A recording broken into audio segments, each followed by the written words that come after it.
صباح الخير. النهاردة هنعمل اكتر وصفة شائعة واكتر وصفة تقليدية واكتر وصفة شرقية مصرية، الكبدة الاسكندراني. من الوصفات اللي اتطلبت مني كتير جدا. النهاردة هنعمل مع بعض الكبدة الاسكندراني بدون اي مكونات خزعبلية وبدون اي بهارات غريبة ومن غير ما نتشقلب في الفيديو.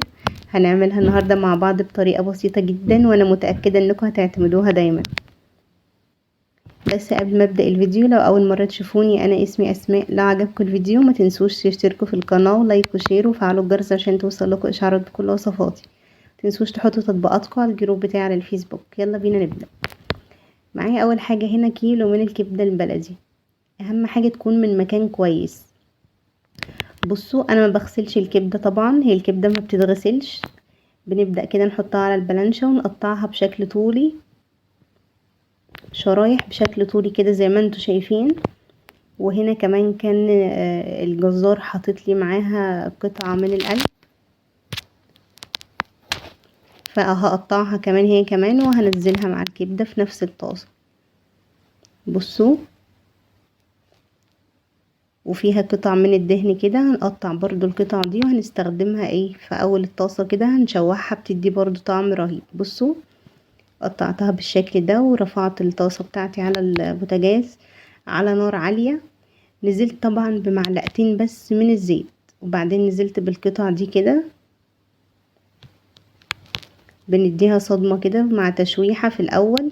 بعدين بننزل بالكبدة بتاعتي، ونزلت كمان بقطع القلب معاها، بتديها طعم حلو قوي. بصوا، بنديها كده صدمة وتشويحة على نار عالية جدا.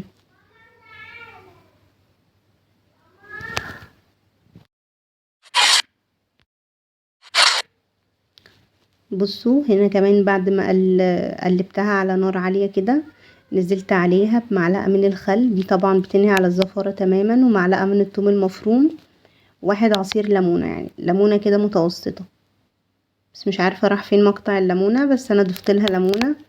الليمون مع الخل بيحوشوا منها الزفارة تماما.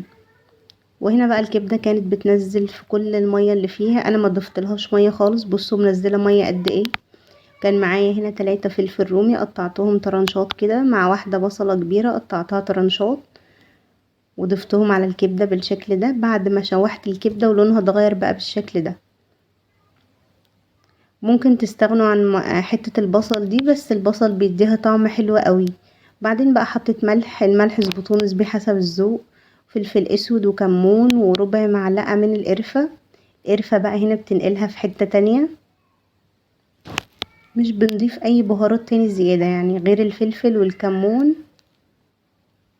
وبكده الكبدة بتاعتنا تكون جاهزة. طبعا اكتر وصفة سهلة جدا وبسيطة جدا، ما بتاخدش مني وقت خالص، يعني اللي هو مسافة ثواني بندخل المطبخ نطلع بقى لذ واجمل كبدة اسكندراني هتجربوها، واحسن من بتاعة بره بمليون مرة. ممكن بقى تاكلوها مع مكرونة محمرة بالطماطم مع رز ابيض في العيش البلدي، وعليها شوية سلطة من السلطة الجميلة اللي انتوا شايفينها دي. وانا عن نفسي بحبها اكتر بالعيش البلدي والسلطة. وهنا الناس كانوا مستعجلين، كانوا بياخدوها مني. وبس كده، اتمنى يكون عجبكم الفيديو.